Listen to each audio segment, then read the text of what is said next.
bugun sizlar bilan birgalikda uyimizni bezatamiz.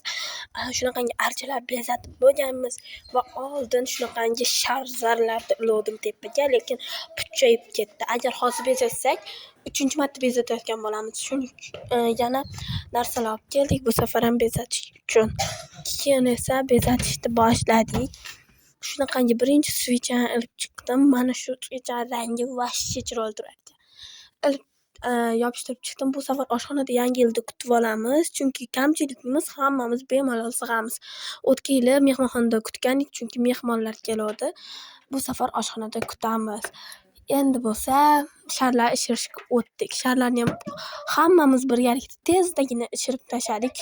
Keyin esa tepaga yopishtirib chiqdim.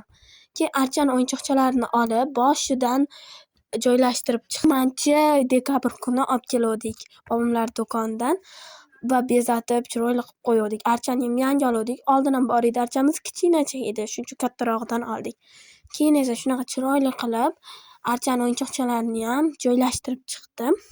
Sharlarni joylashtirib, tagiga qorpoychalar kesib, yopishtirib ham chiqdim. Keyin esa hamma joyda sizlarga ko'rsatdim, juda ham chiroyli chiqdi. Xudo xolisa yangi kun ham vlog olaman, tomosha qilinglar. Hammaga xayr, menga obuna bo'lishni unutmanglar.